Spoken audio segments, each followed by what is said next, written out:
Hello everybody, and welcome to Diary of a Warhammer Noob. On this little iteration of this, I guess, green week, we played against the dwarves. Now, I'm still trying this build mostly and variations of it, but against dwarves, when he picked dwarves, what did I do? I ditched these two. Because he doesn't have any, because they're dwarves, they don't have any large, and these two. I also ditched Foot of Gork because it's an offensive magical weapon, spell, not weapon, and dwarves have magic resistance, so it would lose effectiveness. And in order to compensate for this loss, I gave Grimgore Gitsnik, which adds a lot of armor-piercing damage. I added these little bastards that grant armor sundering, which is very useful, very useful. I added the two standard boar boys. They're pretty cool, pretty useful. Armor piercing, shock cavalry, anti-infantry, exactly what I need. And with the rest of my money, I added orc boys. Also upgraded my black orcs. Yep. And one of my orc boys got upgraded for once. So I went in with this army. And same strategy, just throw my stuff against the enemy and hope he will break. I mean, it's orcs. What more could you possibly want from that? Here it is. Played against this fellow. Not very talkative, but, well, can't expect much. And he played with that. This is a very small Dawi build. Of course, they tend to be small, but still. I mean, I saw some exotic units, don't get me wrong. I saw hammerers, I saw a gyro bomber, I saw flamethrowers, for Christ's sake.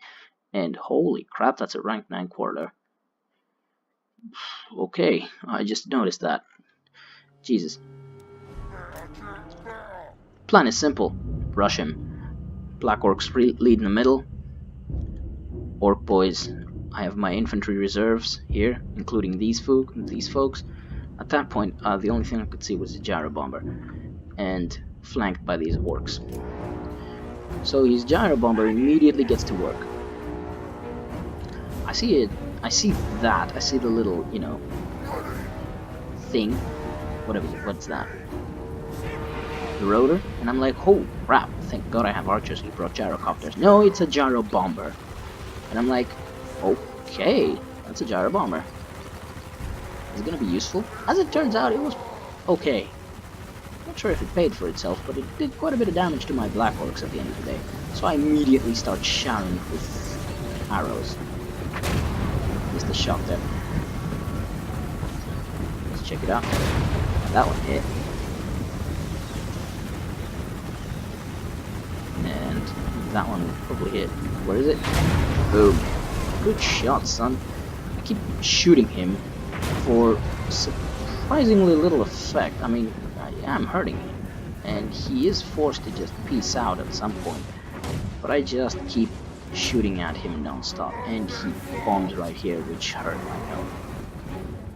I think it is around this point where I spot his army, and I'm like, okay, he has iron drakes, this is gonna be painful, and he has an organ gun, this is gonna be even more painful. At the start I'm like, oh, minus blasting charges, okay, dwarf warriors, longbeards. I didn't even look to see the hammers and the iron breakers, but I assumed these were longbeards with great weapons for some reason. Nothing to see over there, he's just juking. And I'm issuing him a big flank. So after I see this, I just adjust my move orders a bit to just reorganize my troops and my army right outside the range of these organ guns. These organ guns are absolutely gonna lay waste to my black orcs. And these flamethrowers are gonna lay waste to my orc boys. So I have a bit of a decision to make here. So what I do is actually a bit of a readjustment of my front lines. I remake my front lines, put the black orcs in the reserve line, and bring forward these two orc boys to take their place. So my entire front line is comprised of orc boys, with Grimgore and, well, Grimgore. That way, when my front line moves in to this arc of fire from the organ gun's fire at will mechanical activate, and they will waste ammunition on orc boys, which it will no doubt kill them, but it's a suboptimal target, and these things are so good at what they do. So good. They don't tend to live very long, but they're so good at what they do, that's the least I can do. I also saw Thorgrim, and I'm like, okay, Grimgore, you're heading directly to Thorgrim. I know that, and this is where I reorganize my lines. Let's just move forward a bit.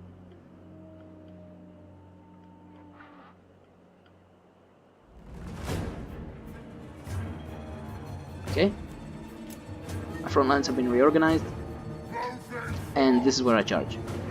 I move forward the orcs. I'm gonna have some fun. And this is where the organ gun starts shooting at me. You can see these things just does not hold back. Look at the damage it did to this orc boy unit. It's a brutal weapon. Under the right circumstances, of course, but under the right circumstances, every weapon is brutal. And, well, he didn't waste any time, did he? But as soon as the black orcs got into range of the organ gun, he starts shooting my black orcs. My black orcs are royally screwed. They will have taken so much damage from the organ gun before they reach. The Squirrelers open fire to an orc boy unit, fair enough, and I move in my flanking force. And in my opinion, oh, by the way, this thing's gun's not bad. He also seems to have forgotten that he has a couple of bombs left. Or he didn't forget, and that's just my idea. There we go, look at that. Look at that roasted orc. We're gonna have a volley. Have a volley before the charge comes in. Come on. I missed it. Look at that. Beautiful. Beautiful. Activate wine, here we go on this side, and I order all of my archers to focus on the hammers because I noticed there are hammers here and I know they're going to cause a lot of damage. And I move in my flanking force and I split them up. I have this orc boy waiting, and these guys to flank. He predictably moves his slayers to protect against this flank, but he leaves this flank open because he only has one slayer unit, and I move these guys in to silence the organ guns and start getting some rear charges. These guys are wreaking havoc. They're wrecked. Also activate Git Sneak, and Thorgrim just dies so quickly. Look at that. Damage that Grimgore does to this guy over there. Gonna make an attack. Missed. Idiot. Come on. There we go. Boom. So the organ guns are silenced, made a little charge of the slayers, and I pull back. I send in one of the big bosses to silence the Iron Drakes because they're annoying. The archer fire is taking its toll. I'm just ignoring this. I don't really care about the Gyrobopper anymore. And then I make a rear charge of this little blob. Of course Thorgrim dies, but the rear charges help. Rear charges here work beautifully. I send in my Goblin Big Boss to silence his Quarrelers. The Iron Drakes, despite being engaged in combat, they can still fire, which was surprising. But regardless. And the rear charges from the cavalry eventually take their toll. These guys rout. Thorgrim is dead. These guys peace out. The Iron Breakers, well, their hammers are all dead. The Boar Boys are pulling back, and they will come back and to hit these guys hard. The Slayers are in completely the wrong spot over here, so the Boar Boys are kind of left uncontested to attack here. My two big bosses are having so much fun with the Iron Drakes and the Quarrelers and the Longbeards, and this is just getting to the point where it's just uncontrollable for the dwarves and everybody starts running away eventually. I activate again, here we go, and wow, and my offensive stats just go through the roof. And yeah, that's all she wrote for the dwarves. It was a pretty cool battle. It really was. The only thing that's left of the Slayers, and they're unbreakable, so I'm just gonna fast forward it. Now,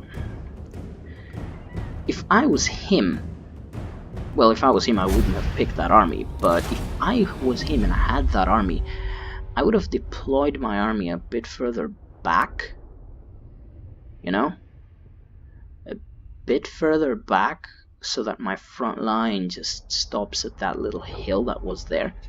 So I couldn't do that little double outflanking that I did, so his Slayers so I only had one spot, one entry from that flank where I could outflank him, where he could have covered it with his one unit of Slayers. This front line would do pretty well against my front line. I would have kept these guys in reserve so that they would engage the Black Orcs wherever they went. And that ended up the case anyway, but still.